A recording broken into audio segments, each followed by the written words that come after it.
Good morning. Thank you so much for inviting me to come and speak to you about this very important topic. We've heard a lot about bullying in the news lately, and it has been focused on young people. And despite what Lady Gaga has to say about things getting better, things don't always get better. And the reason why I say that is because if we don't address bullying at the school age, when people grow up, they may continue the cycle. And so it doesn't get better when people become adults and when they enter the workplace. And so I'd like to share with you some insights regarding workplace bullying so that you will have some knowledge and some tools that you can use to assist individuals who may be bullied in the workplace or if you are being bullied as well. So I'd like to talk to you a little bit about what bullying is, because a lot of folks don't realize that adults are being bullied. They don't understand it, and so they think, well, you're being overly sensitive, or you may have a personality conflict. So, over the course of a few years, I had the opportunity, and I will say it was an opportunity, to experience workplace bullying firsthand. And you say, well, why was it an opportunity? Because for 6 years, I was bullied by a few bosses. And during that time, I didn't realize what was going on. I was doing very well in my workplace, was up for a few promotions, and I encountered my first bully, a female bully. A new person came into the department, a new manager, and at the time I was working on my master's degree. And I happened to be working on a topic that she was hired in for, that she was supposed to be the guru. And so I was excited about it because I thought, great, you're someone who understands what I'm studying about and looking to implement in the organization. So, a kind spirit. Little did I know, the more I learned about just-in-time manufacturing and the more I shared with my new boss, the more I was setting myself up to become a bully, a targeted person. Because this individual, as I would share information with her, she started to treat me a little differently because she recognized that I knew a little bit more about just-in-time manufacturing than she did, and she didn't like it. And so my first encounter with bullying was with this person. And how did that look? So I always received good performance reviews. I was well liked in the organization. And so eventually the bully said, well, I'm going to help you with your career. So let me tell you what you need to do in order to advance in this organization. And so I said, great, she wants to be my mentor. And so the more she learned about me and my aspirations, the more she took that information and turned it against me. So how did she do that? So for example, whenever we would sit down and have a discussion about future plans, expectations, what she would do is say, okay, if you do A, B, C, once you achieve those goals, then I will put your name in for promotion, or I will do what I need to do. But the bar always kept moving. And something else started to happen. She started to publicly humiliate me in front of my colleagues in this very subtle way. And so for me, I thought, well, it must be part of the organization. It's part of what you have to go through to move up the corporate ladder. See, I was naive because I did not know what workplace bullying was. And I went through that for many years. And my colleagues started to treat me differently because she would say things like, well, have you noticed that Lisa really isn't on her game as she used to be? And let me tell you what happens in workplace bullying. Little subtle thoughts are dropped into people's minds. And so my coworkers began to look at me differently and treat me differently. And I kept saying, something's wrong here. I'm doing the same thing, I'm performing at the same level I've always been performing at. What has changed? And finally it got to the point where, a few times she would yell at me and just try to really attack me. And so after I received my master's degree, I thought, I'm out of here. As much as I liked working at that organization, I said, I need to go somewhere else. Little did I know that God was moving me from one bullying situation to another. And for 5 years, I was bullied by a few individuals.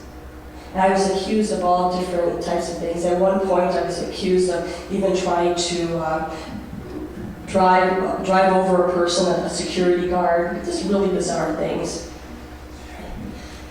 And at the time, I was working on my PhD.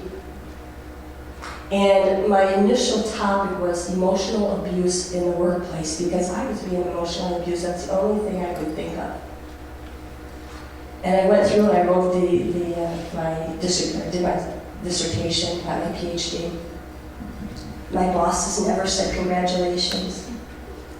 I was denied opportunities for promotion. The only ones who valued what I was doing were the employees who reported to me, because I always treated them with respect. So they saw how I was being treated. I had managers who would see me walking down the hall, turn around and go the other way.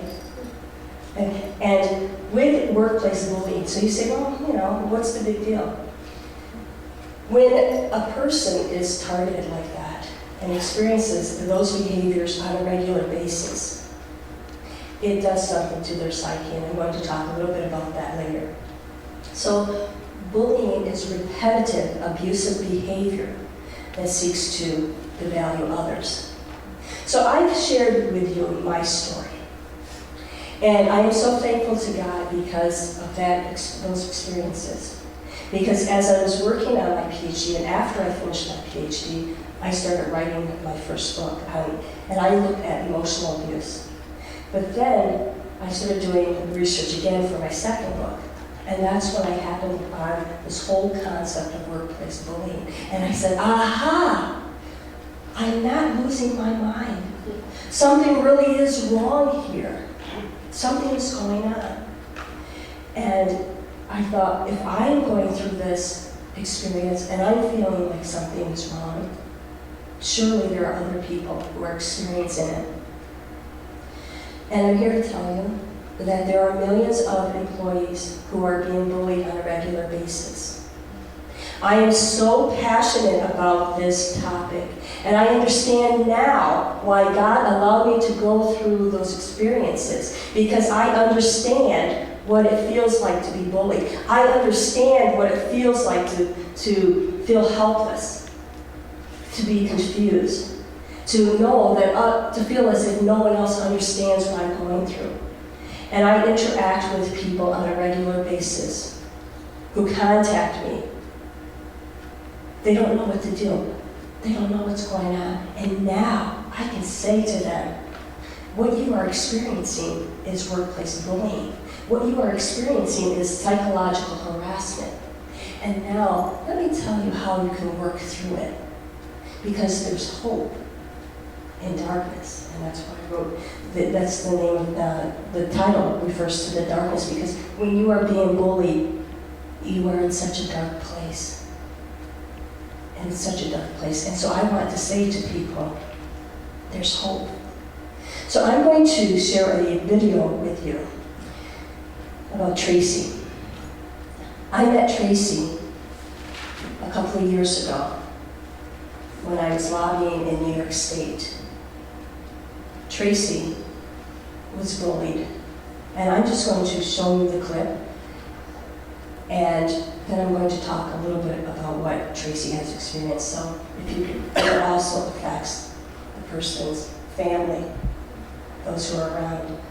And I thank God for the support system that I had.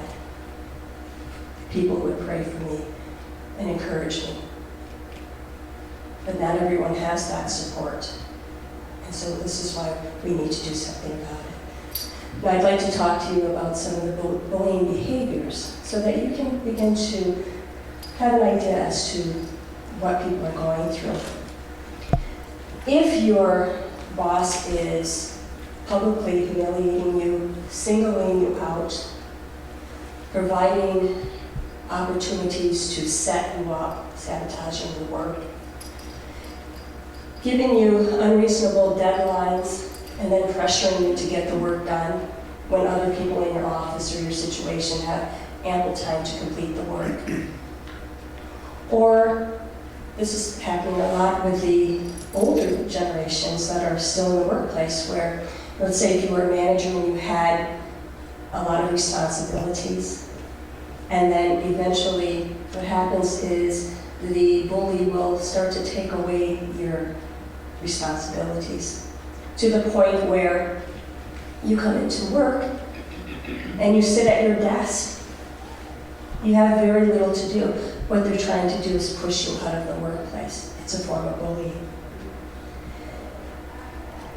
When we look at workplace bullying, there are effects. So what happens to the targeted employee? And so there's a couple of things. Individuals experience depression. 29% of people who are bullied, according to the research that I've done, experience depression, anxiety. I know of individuals who, as soon as they pull into the parking lot, they become physically ill. They have panic attacks. They experience post-traumatic stress. I was speaking to a lady a couple of years ago who said that she hadn't slept for 3 nights because every time she tried to go to sleep, all she could think about was what was happening at work. There's a sense of learned helplessness because the person may have gone to human resources and human resources says, oh, it's just a personality conflict. The person may talk to the bully and then the bullying intensifies. So they feel helpless. And then they experience other kinds of ailments. I had a school teacher who retired, 25 years teaching kindergartners. And she was bullied on a regular basis. And her colleagues, now imagine if you have 25, 30 kids and every morning you're preparing for the little ones. Her colleagues would remove every single thing out of her room. She'd have to spend at least an hour trying to find out where the desks were, putting things back up on the wall.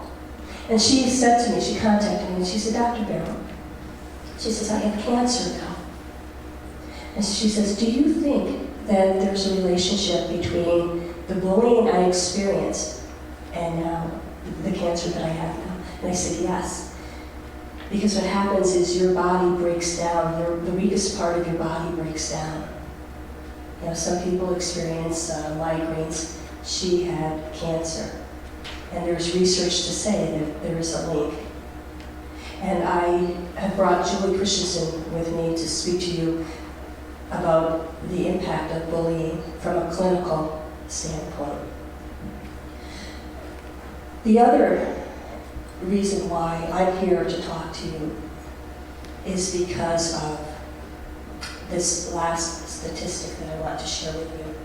7% of individuals who are being bullied in the workplace consider homicide or suicide as optional, as viable options for addressing the bullying.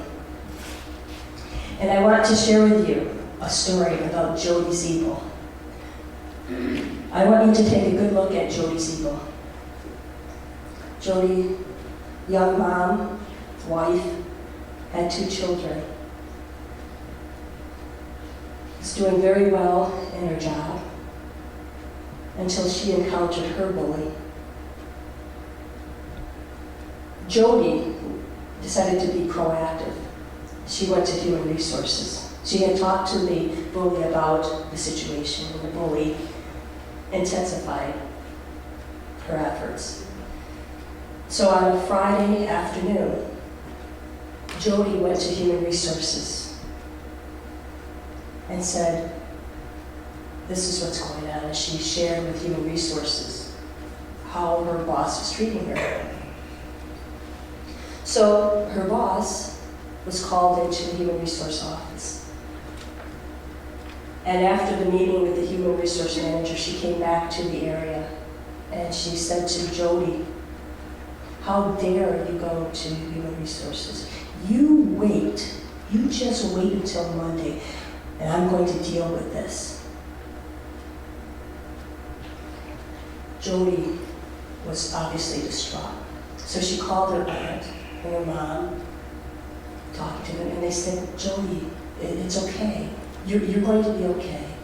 And her mom even said, well, maybe it's time for you to find another job. It was on her mind so much.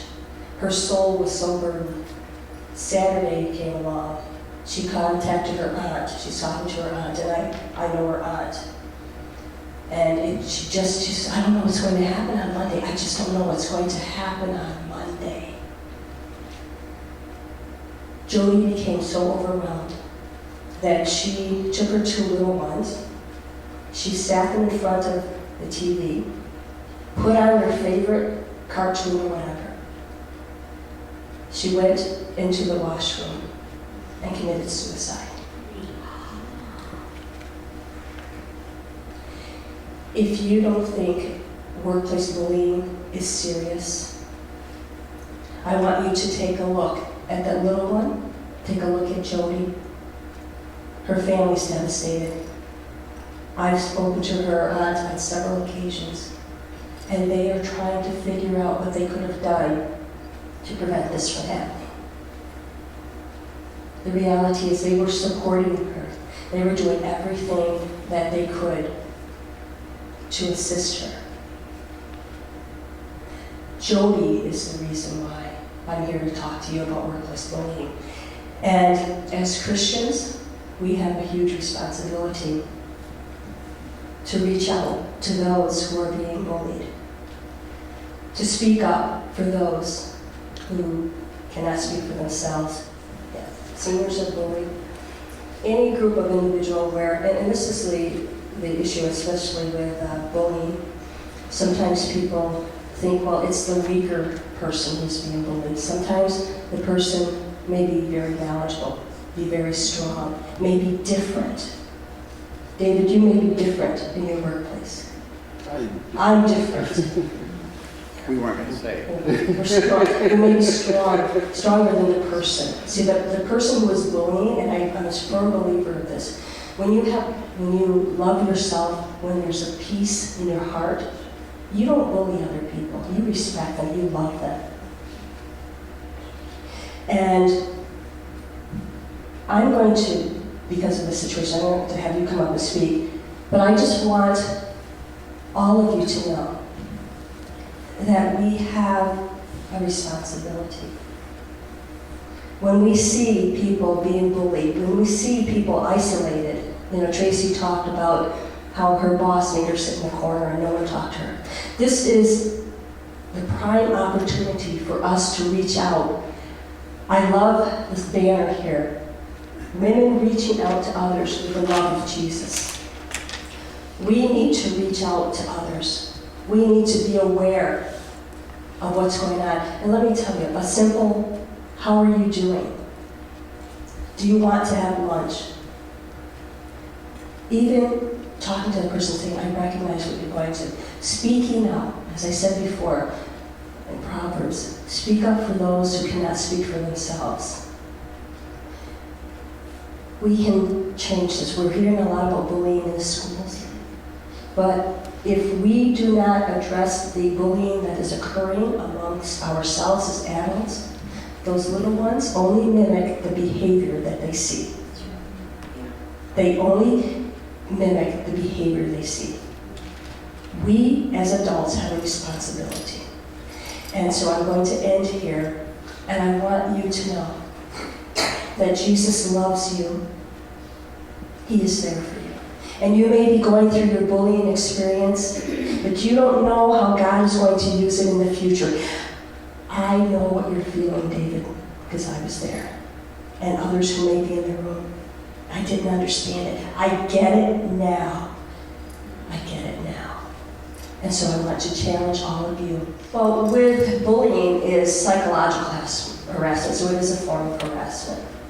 Right. So, and good question, because with bullying, it's kind of like, and I used to use this analogy where if I had someone sit in front of us right now, and I began to just drop the water on their foreheads, and initially you'd say, oh, not a big deal.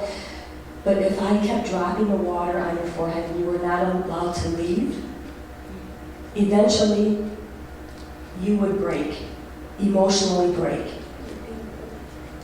That's exactly what happens, initially. It doesn't matter. Oh, it's just part of the job. Oh, that's just who she is. But day in and day out, day in and day out, it wears at you. It reaches into your spirit. Your spirit is broken. It's something that's so deep that unless you've experienced it, you don't know. And with adult bullying, it's very subtle. That's why you start to think, am I losing my mind? Because if you're a little kid and I punch you in the nose, I'm a bully. But I can't do that as an adult, so there are other ways that I begin to attack your psyche.